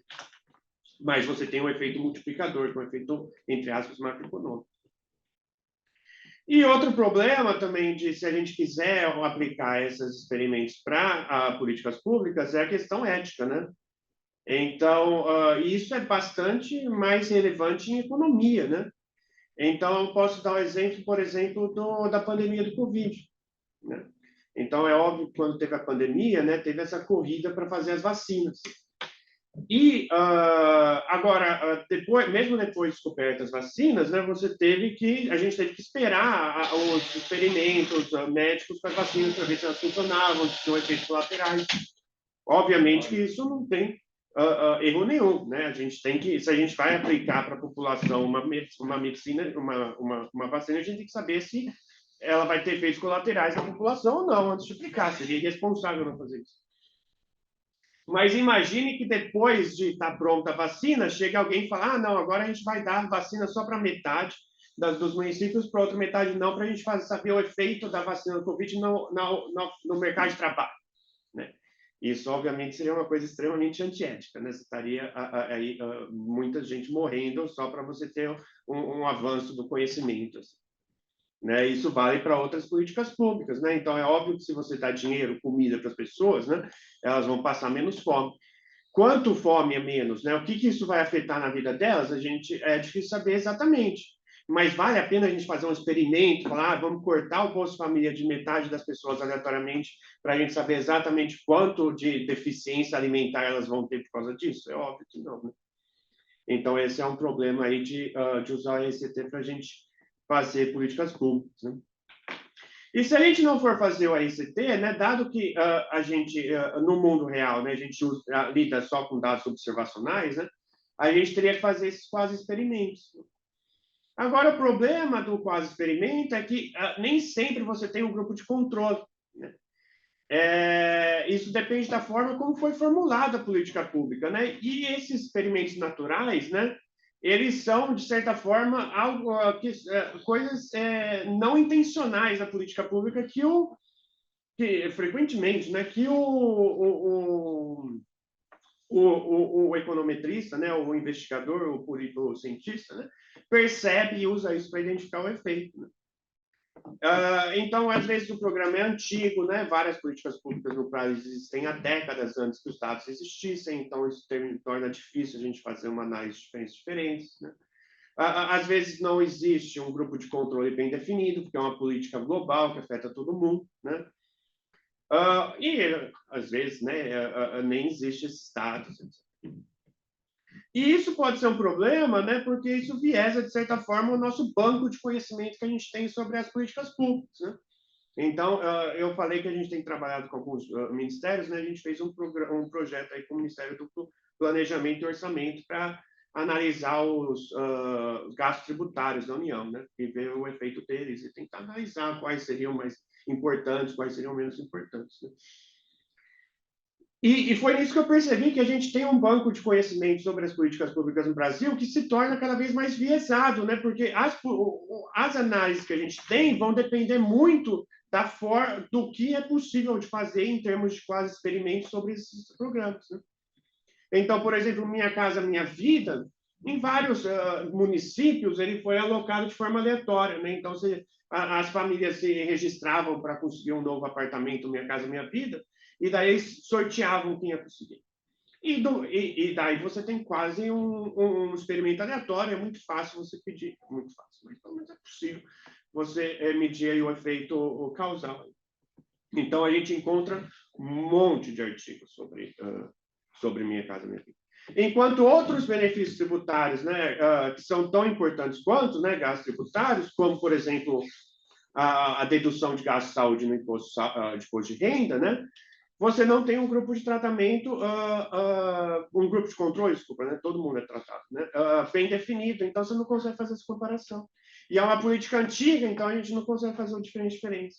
Então a gente não tem hoje em dia no Brasil nenhum conhecimento sobre o impacto desse programa, né? Quanto que isso aumenta os gastos de saúde, quanto que isso diminui os gastos com o SUS, tudo isso que a gente consegue saber, né? Então essa é a primeira qualificação que eu faço. E o último ponto que eu queria fazer, que é uma coisa que eu penso bastante sobre isso, né? E eu acho que assim na profissão as pessoas pensam menos, né? Mas que é o fato de que todos esses métodos, né, eles tentam diminuir o viés, né? Então você quer reduzir o viés. O viés é quando você não identifica direito, né? Por causa. A Paula mostrou exatamente o viés, né? O viés de seleção. Né? Mas existem outras formas de aleatoriedade, de possíveis erros numa análise empírica, né? Então você tem o erro amostral, né? Várias dessas pesquisas, né, de quase experimentos, especialmente de RCTs, né? Elas têm uma amostra pequena, né? Você pode ter erros de análise, o econometrista pode fazer um erro, né? E você tem também o problema de validade externa, que, de novo, como eu já falei, né, quase tudo a Paula já tinha mencionado, né? Então, se você quiser saber o efeito de um programa no Brasil, talvez só exista uma análise quase experimental, né, desse programa para o México, por exemplo, no exemplo. Mas o efeito no México vai ser igual ao do Brasil, né? Talvez, será que é melhor você considerar um artigo que tenha não viés, né, porque seja bem dedicado para o México, do que um artigo que seja viesado para o Brasil? Né? Como você compara essa validade interna, como a gente diz, validade externa? E isso gera um problema também de replicação, né? Então, se a gente for olhar, por exemplo, outras ciências que usam muitos experimentos, como, por exemplo, a física, né? Digamos na física, né? Se às vezes aparece aí algum experimento importante de física, né? E os físicos eles só vão acreditar que aquilo é verdade se isso for replicado, sei lá, uns 4, 5, 6 vezes em laboratórios diferentes ao redor do mundo, né? Mas na ciência econômica não é assim que funciona. Na verdade, de novo, nesse projeto, né, que a gente mapeou essas análises de impacto sobre benefícios tributários, quase todos tinham no máximo um artigo a respeito, né? Se nesse artigo o econometrista, né, o grupo que fez, ele cometeu um erro, a gente vai estar fazendo nossas políticas públicas baseadas em algo errado, né?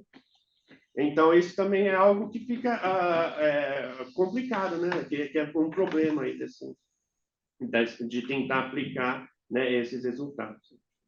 Mas era só isso que eu tinha. Obrigado, Pedro. Paula, o Oswald, como você sabe, é quem apresentou reagir aos comentários. Acho que o Pedro trouxe, assim, enfatizou alguns pontos que eu trouxe outros aqui também importantes. Acho que eu não vou ficar falando assim, eu concordo com ele, mas eu vou só, talvez, trazer outras coisas para o debate que, conforme ele foi falando, fui me atentando, né? Que a gente tem, por exemplo, uma Secretaria de Avaliação de Políticas Públicas que foi criada nesse governo dentro do Ministério do Planejamento, né? Que inclusive o Sérgio Firpo, que é professor do INSPER, foi conduzir. E acho que para além de todas essas questões que o Pedro colocou, as quais eu concordo muito, tem uma outra questão que assim, é muito importante a gente avaliar as políticas que estão aí em andamento, tem, né, acho que todas essas dificuldades técnicas, mas também, e se você acha que a política não tem efeito, né? E se você está ali no governo e você acha que a política não tem efeito? Então, tem uma questão política também muito importante dessa secretaria, por exemplo, que eu gostaria também só de reforçar como um ponto adicional ao que o Pedro trouxe. E, assim, também, ao meu ver, a forma como deveria ser conduzida a avaliação de impacto, a avaliação de política no governo é uma autarquia à la CAD, assim, né? De forma mais fora ali. Porque, no fundo, quando você está falando em avaliar política, você está falando em também entender o que está funcionando, o que não está funcionando e melhorar o que não está funcionando, né? Eu queria trazer mais essa provocação aqui, talvez também para o grupo, né? Para além das coisas que o Pedro trouxe. E acho que só uma questão aqui, né, que o Pedro falou sobre políticas serem universais, e realmente é uma dificuldade muito grande, né? Você pega a questão da dedução saúde no imposto de renda, ou quando você pega o programa de alimentação escolar, que é um programa super antigo. Mas eu não sei, Pedro, a única coisa que eu não concordo com o que você falou é que eu acho que existem oportunidades, às vezes, de variações que acontecem. Então, o PNAE, por exemplo, eu tenho um paper sobre... mudaram regras do PNAE, e tem municípios que são afetados e tem municípios que não são afetados por essas regras. Então, isso acaba gerando uma variação ali regional que você pode explorar. Você tem o método de controle sintético, por exemplo, é um método que é aplicado a dados agregados. Então, você tem aplicações, por exemplo, comparando o Brasil com outros países da América Latina. Mas é claro que, quando você tem programas universais, você tem uma dificuldade maior, né, em observar variações ali, porque, no fundo, a gente precisa ter variações importantes nos grupos de tratamento e controle para poder prosseguir com uma avaliação. Mas acho que é isso, assim, o ponto do Pedro ali sobre... A gente está falando aqui, forma reduzida, a gente está falando de equilíbrio parcial. Você pode até tentar entender esses outros efeitos indiretos como outros Ys, que não é o Y direto da política. Mas, de fato, a gente está olhando aqui para equilíbrio parcial, né? E, embora eu ainda acredite, né, na utilidade desse método para a gente poder comparar políticas, então saber que se você vai fazer um acampamento de imunização, você pode oferecer 1 quilo de alimento e aumentar, né? Acho que tem a questão das redes da malária, que esse paper que o Pedro mencionou é muito legal, porque ele mostra, né, assim, nessas políticas de combate à malária na África, você distribuiu redes. Você comparou vários tipos de política, né? Você dá inseticida para as pessoas matarem o mosquito, porque a malária é transmitida pelo mosquito. Distribui mosqueteiro de graça, distribui mosqueteiro com desconto. E eles viam que, independente da comunidade que você estava, as pessoas usavam os mosqueteiros de rede de pesca ou para fazer roupa, porque não tinham roupa. Então, eu acho que tem essas minúcias ali de você testar o que antes de você sair comprando mosqueteiro para todo mundo, que é barato, mas ser uma política ineficaz. Eu acho que tem essa questão de você fazer o melhor uso do recurso público, né, e de forma mais informada, né? Mas é isso, só também outra coisa, cortar o Bolsa Família nunca vai acontecer na história da vida, viu? Direito adquirido, isso aí não vai ter jeito, né? Pode ir, se alguém quiser, pode ir esvaziando o valor real, mas tirar esse direito adquirido nunca mais, né? Eu gostei muito que foi colocado o George Akerlof na literatura, equilíbrio estrutural, né? Equilíbrio parcial. Na época oportuna, que agora era mais ou menos essa, estavam as 15 pessoas, só eu que era de fora, no sentido de que não era doutorado. E ele colocou, Luiz, você vai escolher que texto? Eu falei, Akerlof, eu vou ter que pensar. Porque o trabalho era nesse sentido de ver como é que se utiliza o equilíbrio geral, o equilíbrio parcial. De modo geral, nos períodos. Não é simples, né? Veja, você terminou, né, Luiz? A ideia só que eu Veja, gostei muito da inclusão eu dele. não tenho inscritos ainda, estou na hora de inscrições. O Martoni está levantando o dedo, eu costumo pegar 3. E a última vez que o Luke estava aqui ao lado, falando, olha, não privilegia o pessoal que está aqui nessa sala física. Mas vamos ver se a gente chega a mais 2 aqui, Martoni, que pode ser incentivando o pessoal mesmo presencial. Mas eu queria, para ganhar um pouco de tempo, na minha leitura, vamos dizer, mais emocional do que técnica, o que eu sabia de métodos quantitativos, a gente falava, olha, só tem forma reduzida, não tem forma estrutural, isso não serve para nada. Era a sensação que a gente está... Aliás, Martoni, nós tivemos numa banca, eu não vou falar qual foi, e que alguém estimou, mas teve uma demanda positivamente inclinada, e você reagiu fortemente. Não, mas aqui é demais. É uma rede neural, sei lá o que era. Lembra-se disso? Bem, eu não quero falar nomes. Mas o fato é que o apelo pelo estrutural, forma estrutural, para saber bem do que nós estamos falando, era algo muito positivo.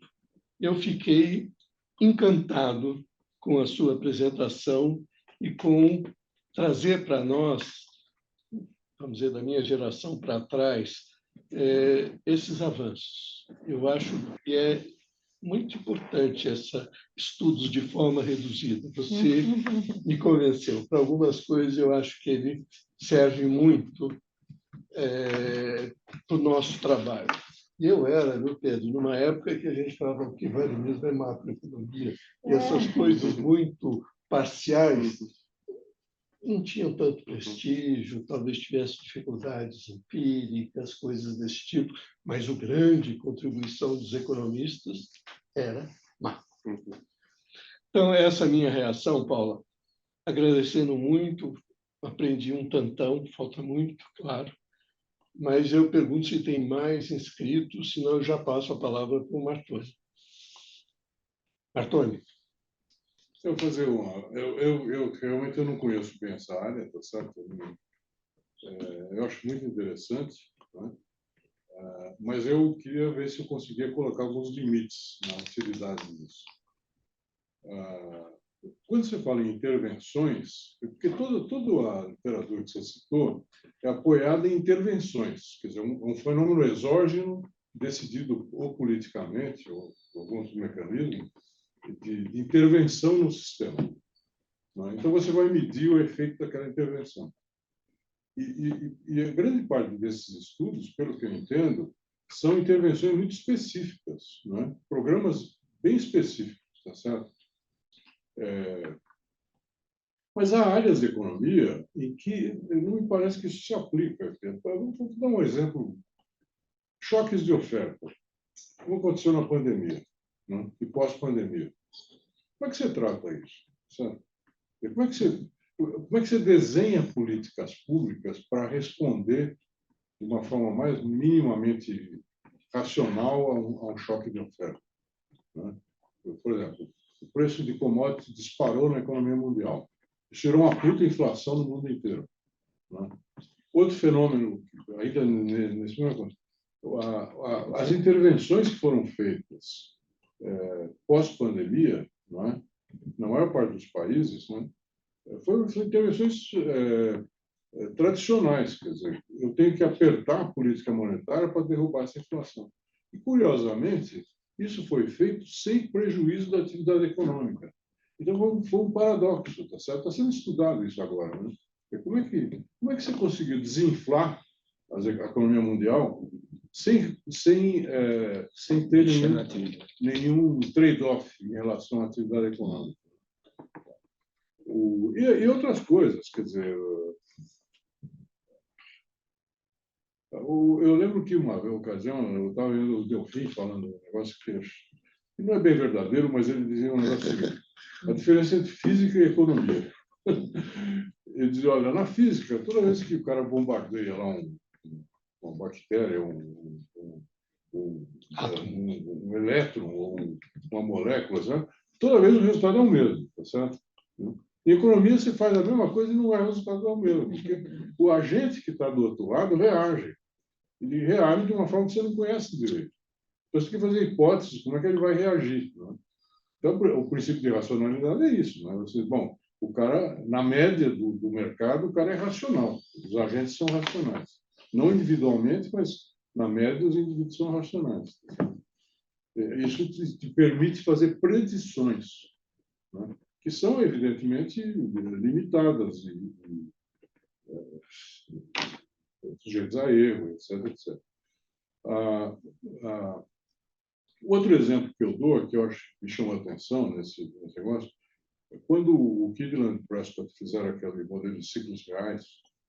Aquilo, para mim, foi um achado. Quer dizer, o cara montou um modelo real, não tem moeda, não tem governo, não tem comércio exterior, e conseguiu calibrar o modelinho dele, baseado em choques, tecnologia de preferência, para reproduzir ciclos reais que, de fato, ocorreram na economia americana. Depois levantou-se uma série de coisas, de dúvidas, e expansões do ponto da ideia e tudo mais. Mas não é extraordinário um negócio desse? Quer dizer, é um método de calibragem, então não é um método de... É um método de equação simultânea, tá certo? Você monta um modelo, né, no caso, mas você não vai estimar o modelo, você não vai usar econometria para estimar, você vai calibrar o modelo com base em parâmetros que você vai tirar de outras coisas, de outras fontes, né? A taxa de preferência temporal, como é que se modela o choque tecnológico, tá certo? E no caso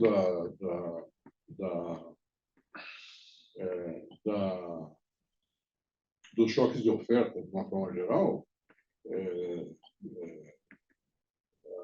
não me parece que... Não é uma coisa que você pode simular, entendeu? Esse negócio todo aí, quando você faz uma intervenção, você pode fazer ou não a intervenção. E quando você faz a intervenção, você pode escolher o grupo que vai ser sujeito ou não. É raro o caso que você pode fazer isso, em política econômica, por exemplo. Né? Você vai fazer uma política fiscal. Não, a política, em algumas áreas, até dá para fazer. Na política monetária, não dá para fazer, porque você vai afetar todo mundo. Né? Eu não sei, esse é o que me chamou a atenção, entendeu? Sim. Tentando marcar mais ou menos os limites, Claro. daquilo em que essas técnicas podem ser usadas e onde não pode ser usado. Eu tenho Campino, talvez seja tá. melhor Campino, depois você se revista. Campino, por favor. Bom, queria agradecer e parabenizar a Paulo e o Pedro pela excelente apresentação. E o que eu queria trazer aqui é que tem muito que a gente pode aprender com a área de saúde, né? Eu criei aqui na nossa faculdade Economia da Saúde a nível de graduação e pós-graduação. Quem dava a nível de pós-graduação era a professora Dolores, que dava muito da parte de econometria, mas me chamou a atenção duas coisas, Paulo. Muitos dos exemplos que você citou são tirados da área de saúde. Inclusive, quando você começa a apresentação falando do John Snow, que é que era, na época, um especialista em saúde pública, né? E até hoje muito mencionado pelo pessoal da área de saúde pública. E como vocês têm uma ligação com esse pessoal da Secretaria de Avaliação de Políticas Públicas, quer dizer, sempre lembro que tem muita coisa que já foi feita no Brasil no passado que se abandonou e que se deveria tomar de novo. E uma das coisas que eu acho importante é que nós tínhamos um programa de assistência materno-infantil, não é? Que a mulher era atendida no centro de saúde já quando ela era grávida, não é? Depois, quando nascia a criança, ela era atendida mensalmente, uma vez por mês ela ia, né? Ela era atendida e a criança também. Mas aí me chamou a atenção quando você falou da importância do auxílio, porque a frequência era pequena, aumentou substancialmente quando eles passaram a distribuir leite em pó para essas famílias, né? Então, antes a mulher ia, levava a criança e ela e a criança tinham uma consulta médica, frequência baixa. Depois, ela ia, além da consulta médica, recebia uma lata de leite em pó para a criança durante um mês, né? E isso aumentou muito a frequência. Depois, se passou a ver que um dos problemas ligados a isso é de saneamento. Por quê? Porque se ela tinha água de má qualidade, ela preparava o leite para a criança com água de má qualidade e dava diarreia na criança e às vezes morte, né? Então, enfim, são pontos que me chamaram a atenção na palestra de vocês, na apresentação de vocês, coisas que eu lembrei do passado e que, eventualmente, talvez a Secretaria de Avaliação de Políticas Públicas pudesse retomar essas coisas. Você falou do programa de merenda escolar, que é muito importante, tem que ser avaliado os efeitos dele, mas eu lembrei desse outro programa de atenção materno-infantil. Era isso. Muito obrigado e parabéns a você e ao Pedro. Obrigado, Capilo. Paula, depois Pedro. Tá bom. Bom, só o Hélio falou um pouco, né, de aprender. Eu não tive isso na graduação. Também não, Paula? Não, no mestrado teve uma primeira disciplina que ainda estava muito incipiente, então eu aprendi sozinha, basicamente. Então, assim, Parabéns, né, Paula. é tudo muito rápido, né? E, assim, eu reformulei a disciplina que tinha aqui antes de avaliação de políticas públicas, junto com a Dolores também. Então, não é fácil se manter atualizada nessa literatura, mas é possível, né? Parabéns. Obrigado. Parabéns e obrigado. Sobre os pontos do Martoni, né? Acho que é isso. A gente está falando de intervenções, a gente está falando de políticas específicas, mas eu vou te dar um exemplo de uma aplicação de choque de oferta. Tem um paper super legal que olha para um choque de oferta de trabalho que teve em Miami com os cubanos. Então, foi um período ali de pouco tempo que você teve o desembarque de 300 mil cubanos num Porto de Mariel, inclusive o Mariel, o nome do paper é o nome do porto, né?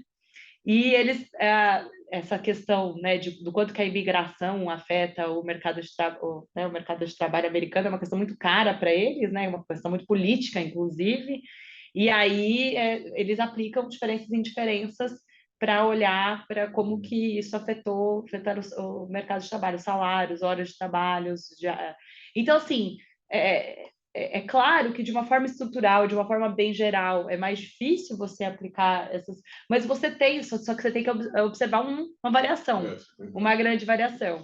Então, se você consegue observar uma grande variação... É a possibilidade de acompanhar no tempo. Exato.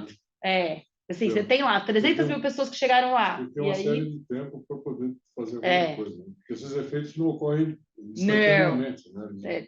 Antes e depois, né? No caso, do diferença e diferença, você precisa do antes e depois. Mas, assim, isso não inviabiliza o uso das técnicas, mas são cenários específicos, eu concordo com você, né? Até as aplicações, o David Carr, por exemplo, né, que é uma das grandes contribuições dele para ganhar o Nobel, foi a contribuição para a literatura de economia do trabalho, usando o Diferenças e Diferenças para analisar salário mínimo, por exemplo, né?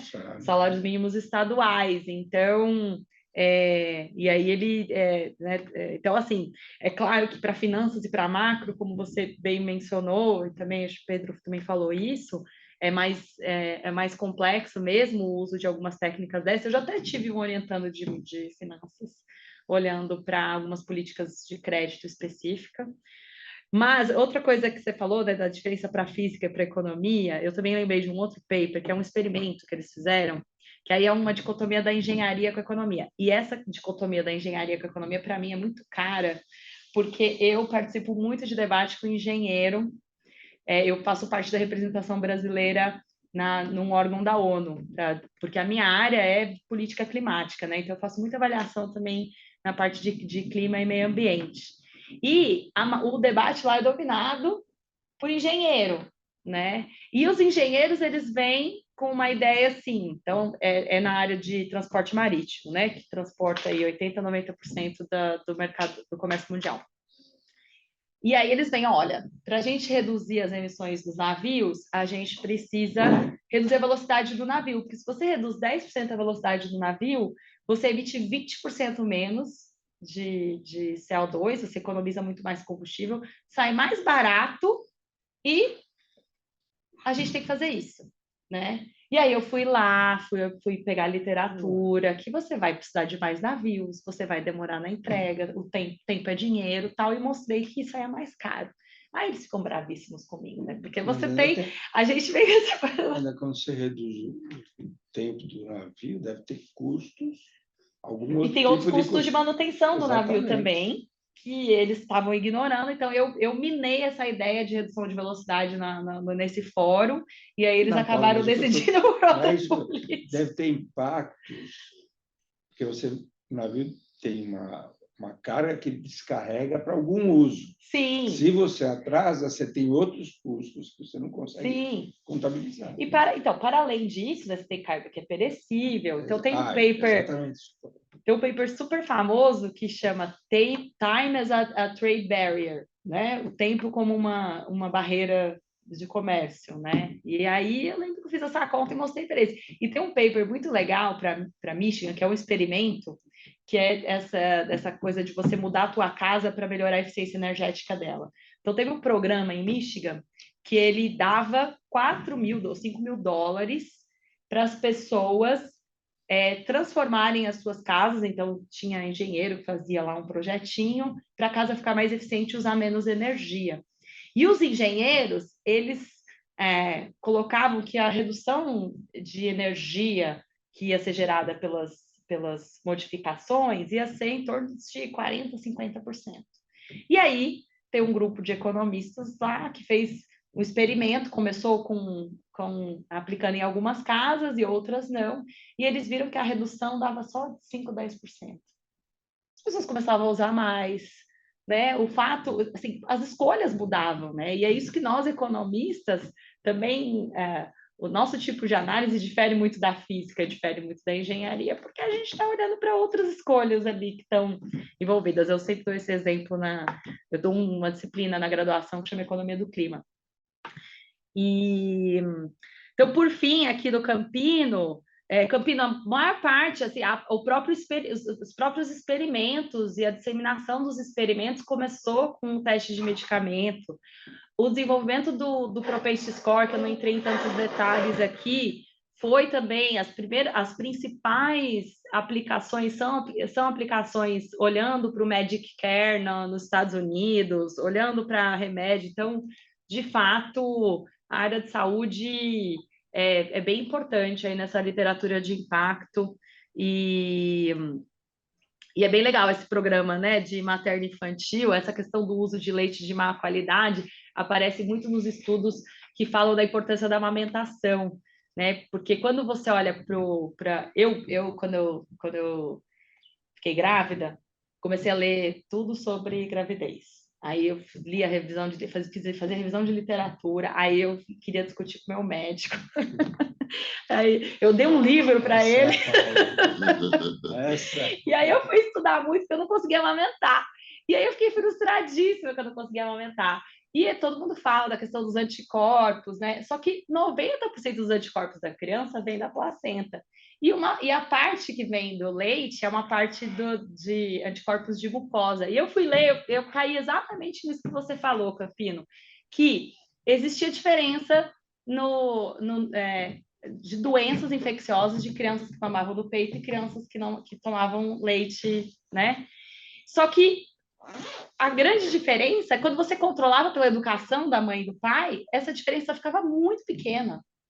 Porque a grande questão é que as mães que dão o leite em pó, né, muito vulneráveis, elas não fazem asepsia da mamadeira direito, elas usam água de má qualidade, e isso também afeta, então um viés de seleção ali, né?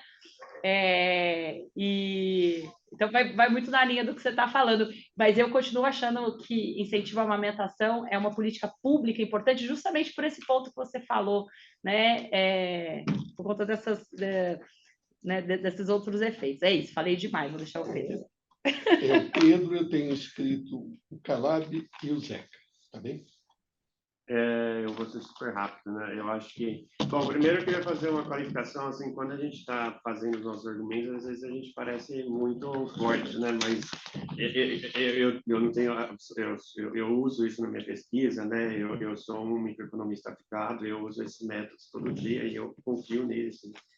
Eu só queria trazer algumas questões aí que a gente tem que manter em mente aí quando a gente está usando, né? Como qualquer outro método, a gente tem que saber quais são os pontos fortes e fracos, né?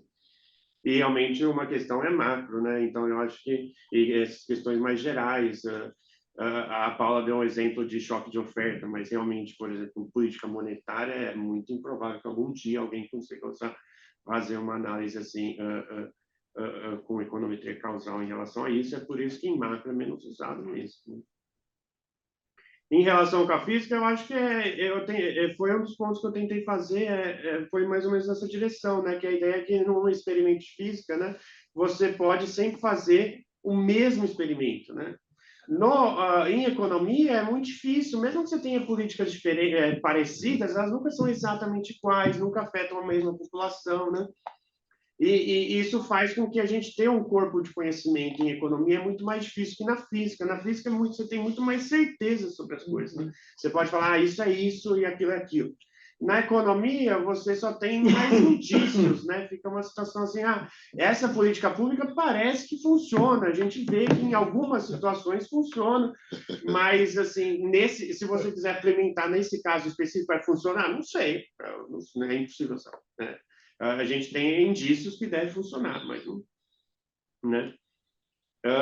E para a saúde, realmente, eu acho que é um dos campos aí que é melhor aplicado essas técnicas, e tanto eu acho que até hoje em dia, mesmo em faculdade de saúde pública, isso é ensinado e eles usam. Então, realmente.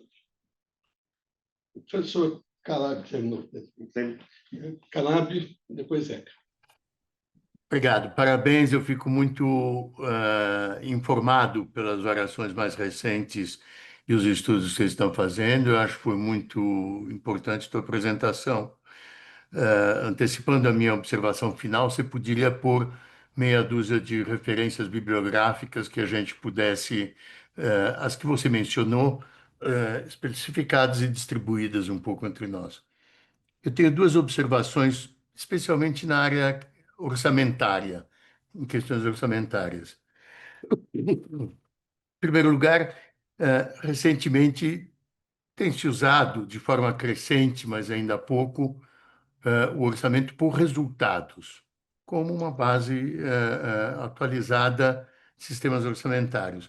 Isso exige uma nova métrica, evidentemente, para ações públicas, digamos assim, em vez do número de escolas ou número de alunos atendidos por determinada coisa, como é que você muda uma média de avaliação, uma nota de avaliação, como é que você as melhora e quantos recursos você precisa para fazê-lo. O orçamento por resultados especialmente na questão nacional, mesmo com métricas bem definidas, custos adequados, etc., faz médias nacionais. E, na verdade, você tem que poder discriminar um pouco impactos diferenciados, especialmente, por exemplo, regionalmente. Você pode ter outras medidas, mas regionalmente ver como mudam os fatores determinantes dos impactos medidos pelas métricas de resultados orçamentários. Portanto, você tem uma certa política nacional necessariamente diferenciada em algumas dimensões regionais, pelo fato de que os impactos são diferenciados pelas condições conhecidas prévias das diversas regiões, diferenciadas entre regiões. É uma questão que enfatiza a necessidade de você ver diferença entre diferenças, o que determinam essas variações de diferenças entre áreas ou entre outras discriminações, tamanhos de cidade, o que seja. A pergunta, portanto, é se essa metodologia, como vocês mencionaram, experiências de orçamentos e planejamento, vocês percebem que elas representam uma mudança do ponto de vista de técnicas de avaliação, monitoramento e até antes, quer dizer, no processo orçamentário. A segunda observação é correlata. Você mencionou uma possibilidade de um órgão de avaliação e acompanhamento de impactos externo ao processo orçamentário, tipo o CAD. Desculpa um minuto só. Tipo o CAD. O que me parece, eu tenho uma opinião totalmente contrária. A queima-roupa, discutimos pouco, mas eu acho que o processo orçamentário como um todo, quer dizer, do plano do PPA, LDO, LOAS, programação orçamentária, financeira, resultados, etc., tem esse elo fraco justamente do desempenho, do acompanhamento e avaliação, porque ele é percebido, digamos, pela Secretaria do Tesouro na execução, por um lado, e pela Secretaria do Planejamento na sua função própria de acompanhar se as metas do LDO estão sendo atingidas ou não. Portanto, é uma parte fundamental e essencial do processo orçamentário que responde à tua própria pergunta, dizendo, olha, o que dá certo e o que não faz o quê? Quanto mais estiver fora, tipo o CAD que você mencionou, pior, porque o que faz o quê é que você estimula e promove, aumenta dotações de ações que estão dando certo, pelas várias medidas possíveis, e de ações que estão dando errado. Era uma observação que me intrigou a tua observação em relação ao CAD. Mas parabéns, eu fico contente pela fé, fico contente por você, Paula, que acompanho pouco, mas tenho sempre uma curiosidade de ver o que você está fazendo, e eu acho que há um âmbito de discussão, de experiências, publicações, leituras, etc., que nós não estamos conseguindo apropriar adequadamente entre professores, especialmente do Departamento de Economia, da FEA, em âmbitos de discussão mais ampla. Nós ficamos nesse seminário FIP com bons resultados, eu acho que nós temos vários participantes externos que trazem elementos novos, etc., mas de uma forma relativamente limitada. Eu me pergunto, e essa é uma questão importante, o que a gente poderia fazer em conjunto, mas especialmente com os professores ativos, para criar um âmbito real de discussão mais aberto, etc., que valorize, como esta tua apresentação mostrou, a experiência recente dos diversos professores. Obrigado. Obrigado. Zeca, por favor. Eu faço esse finalzinho da conversa do Andréa. Eu queria parabenizar a Paula e o Pedro pelo trabalho.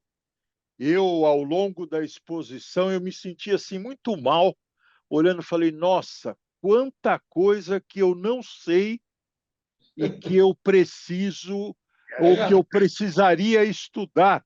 E aí, à medida que ela foi avançando, eu falei, eu não vou conseguir nunca chegar nisso daí que ela está fazendo.